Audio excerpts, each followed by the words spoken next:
Cowboy State Daily Show with Jake, and we're right back into the Zoom room. Discussion with our next two guests. So excited. Honored to have a Olympic gold medalist. We had some Olympic gold medalists from the Winter Olympics on a few weeks ago. This guy did it in Sydney in 2000. You remember Rulon Gardner, the miracle on the mat, defeated Alexandra Carolyn, the guy who nobody had beaten him. I don't know if anybody had even scored a point on the guy. Rulon, we just played the clip, the highlight. It's still hair-raising, still exciting. You probably remember that day. You'll never forget it. Rulon Gardner joins us. Brad Hopkins joins us. We're going to talk about Wyoming Rescue Mission and the work there. Rulon was a guest speaker last week in Casper. We'll talk about that event as well. Thanks for being on, guys. Appreciate it. Great being here. You're welcome. It's good to be with you. So, Rulon, let's start with you. What have you been up to, and what is your connection with this? I want to talk about the rescue Wyoming Rescue Mission Discipleship Recovery Program. We had the big graduation last week in Casper. How did you get hooked up with what they're doing, and what is your connection there? Well, what I've been doing since the Olympics in 2004, where I won the bronze. I've kind of lived a journey of a million lives, a few near-death experiences in the process, and overcoming obstacles. And then ultimately I became a medical rep in 2012 to 15 and was living in Cheyenne and had an opportunity to work as a rep, and then got involved in the insurance industry and moved to Casper last July, came up here and joined up with the Kiwanis Club here in Casper. And we were at an event one day, and the Rescue Mission came over and they did a presentation and got a chance to meet up with, some of the, people associated with the Rescue Mission. And they said it'd be great for you to come over if you'd like to come over and give a little feedback to the community and to the individuals that are, kind of basically rebuilding, restarting their lives. And I said, hey, I've had to do it numerous times, and that's just the way you do things in life. You get knocked down, you get back up, and you learn how to fight again. And it was amazing to see the transition of, some of the people and the conversation. People come in, down and out, and all the way on the bottom of probably their, potentially their lives, and then rebuilding them and getting them back up on their feet, and giving them a fresh start and giving them a new opportunity. And that's what the Rescue Mission's all about. A perfect spokesman, I would think. Brad, we're going to talk to you in a moment. But yeah, Rulon, it's great to catch up and figure out where you have been lately. I know of the snowmobile incident in Salt River. I don't know what's more dangerous, opening a restaurant or snowmobiling in Wyoming winter, but you have tried it all, man. And what doesn't kill you makes you stronger. That's the whole message. Wyoming Rescue Mission Discipleship Recovery Program. Brad Hopkins, you're running that program. What's your involvement? And that's a pretty good spokesman, Rulon Gardner, because he can speak with some authenticity. I'll just let you and Rulon talk. This is a great conversation. He's worth several podcasts for sure with his story. The ultimate Olympic win, as I said at our graduation. Our people just so parallel Rulon's story, just the improbable All-American come from behind win. And, he's a unique Wyoming story. Our Wyoming Rescue Mission certainly is as well. 80% of the folks that we're serving struggling with homelessness and poverty are from Wyoming, and just so inspiring to hear from him. I'm executive director at the mission, and just have the distinct honor and privilege just to oversee some 3,500 people that we serve over the course of the year, either in poverty or directly in homelessness, and just seeing them to elevate their lives and get to a level of independence, particularly if the folks are homeless. Yeah, I mean, addiction leads to homelessness so often. These are people that are battling to overcome some kind of addiction in their life, probably. homelessness. And this is a faith-based recovery, vocational training, personal development. You're picking people up, dusting them off, and giving them the tools they need to move on and do it by themselves. What was last week all about? That was the graduation ceremony. Like, you gave people their sheepskin and said, "You did it, man." Yeah. Oh, yeah. It's exciting. I mean, just absolutely compelling. I just think of one guy. He just spontaneously wanted to say thanks to our team, and the guy was just so he could hardly get the words out. And his personal story, having been in and out of 40 different mental health institutions, and just finally getting to a place in his life of surrender and just leaning into that path that ultimately God has for him. Just such love and beauty. And these people, you mentioned addiction. 40% of the people we serve at Wyoming Rescue Mission are homeless due to a life-controlling addiction, substance use disorder, alcohol and or drugs. But really, it's just the symptom of a deeper crisis and pain, where the individual's just in a very unhealthy way attempting to cope and feel better or gain strength beyond what they see as so overwhelming. And to see these folks begin to assemble their life together. In fact, we do before and after pictures where people come into the mission. Compared to now, it's like you hardly even recognize the transformation that's taking place. Well, I want to go reverse 26 years ago. Let's go back again to 2000. Rulon, did you think ever that you had a shot at doing this? Were you just happy to be there in Sydney? Or did you say, no, I can beat this guy. I've studied this guy. What was it like? Well, I had the opportunity in 1997 to wrestle him one time before, and he actually threw me on my head and broke my neck in two places with his reverse lift. And so just walking out there and just being in the situation, like you said, happy to be there. I had to beat two other Americans, 2 months before the Olympics. And then 1 month before the Olympics, I was wrestling in a tournament in Russia. And what happens with human nature, you become boastful and, a little bit arrogant, a little bit cocky. And I went to the tournament and I had lost the guy a year before, but heck, I'm the Olympian now. I'm better than, what most people. And I actually got thrown and pinned in 10 seconds by the number 2 Russian a month before the Olympics. And just like the rescue mission, it's about, picking yourself up, dusting yourself off. And it's not a matter of if you get knocked down. It's a matter of how bad you get knocked down. And it's a matter of how you get back up. And a month later, I won the Olympics. And, just walking out on that mat, I felt like my life was a success. But that's the one thing I think growing up in Wyoming and growing up with a learning disability like I had. And, people told me I'd never graduate high school, go to college, got my college degree, went to junior college in Idaho, and then ultimately ended up at University of Nebraska.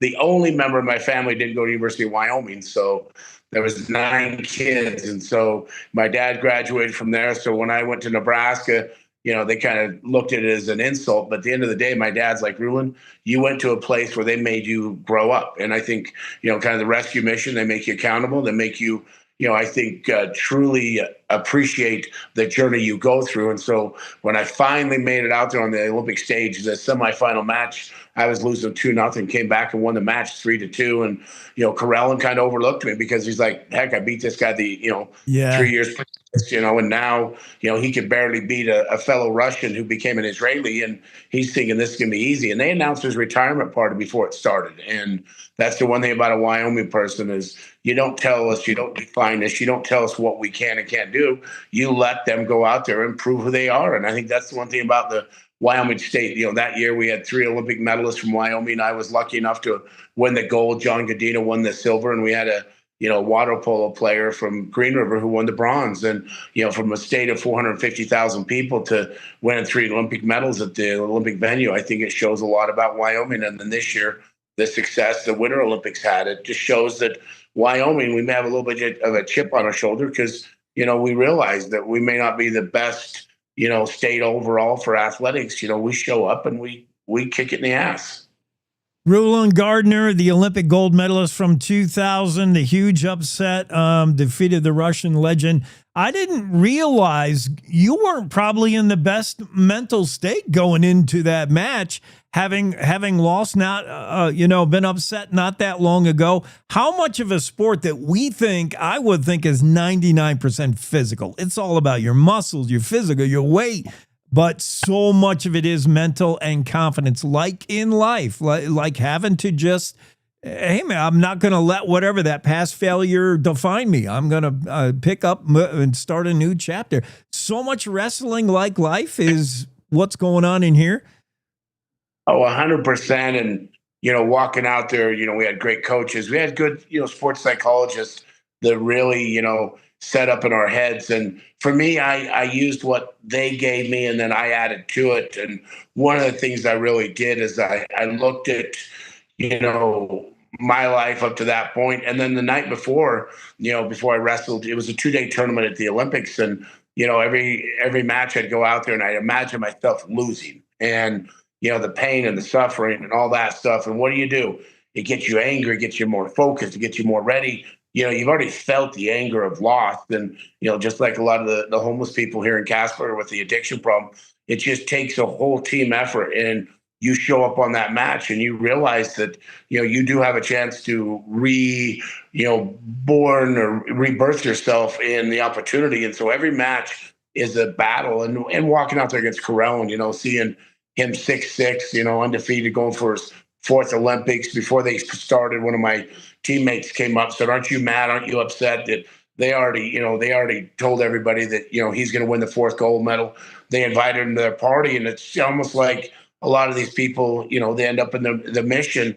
They've been told that, they'll never get back. They'll always be addicted. They'll always have these issues. And what's the best thing to do?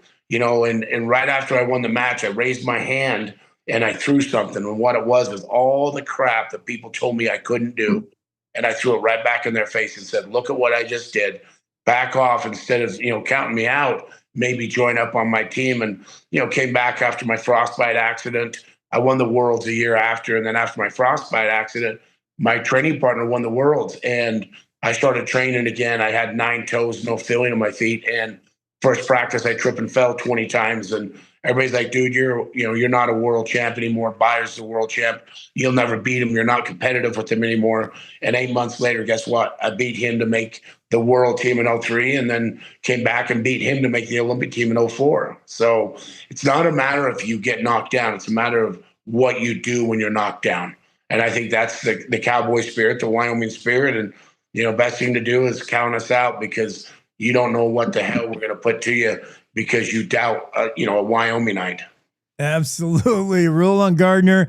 Brad, I can see where there's so many correlations between being an Olympic wrestler and the mission, and a mission in life, the Wyoming Rescue Mission, restoring homeless lives to community independence with the love of Christ. Find out what they do at wyomission.org. Upcoming this Easter, the mission is putting shoes on the feet of folks. The Maundy Thursday, April 2nd. Tell me about the shoe drive, Brad. Oh, this is really exciting. Just kicking off the whole Easter celebration. Where Christ literally took a servant's role and washed the feet.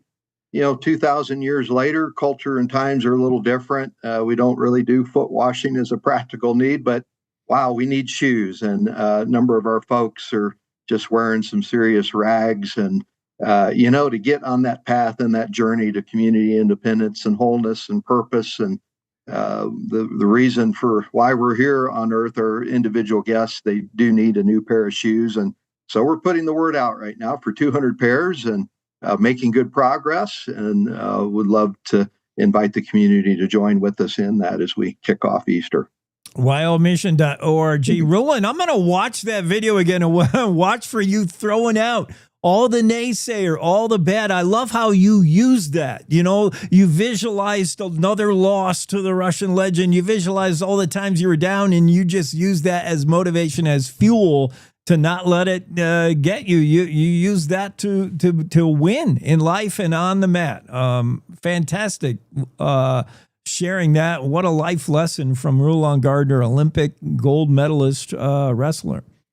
Can I say one last thing? Getting to work with Brad, and and it's about service. And they asked me to come, and he's like, "Well, do I need to pay you this, that?" I'm like, "No, I want to be part of this." And to understand where the rescue mission came, and the great people in Casper that have put money out there and helped. And there was a bunch of the sponsors that were there. I know there was some very successful families that partnered up many years ago, and that dedication and that I guess understanding from great leaders. And I know Jonah Bank the other day donated $20,000 to the mission, and just the givingness of Casper. I think that's what makes it special. We don't get what we get and then turn our back on those people around us. The giving and the support and the love, and that day there in Casper and being part of the mission, I look forward to working with them long term. And if I need to go in and throw some of the new enrollees in there, I'd love to do that, or whatever it takes, just to create that bond and let people know that we learn from our experiences. And if I can help out anybody here in Casper, doesn't mean if it's the mission, but the impact that we can make every day is absolutely huge, because you never know. One kind comment, $1, whatever it is, can make a difference in one person's life.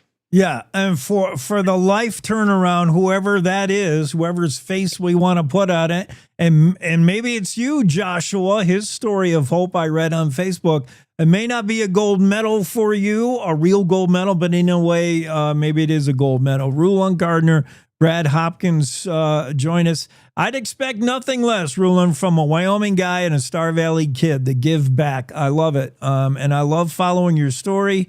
And we are so proud of you. 26 years later, we're never going to forget. Thank you. Yep.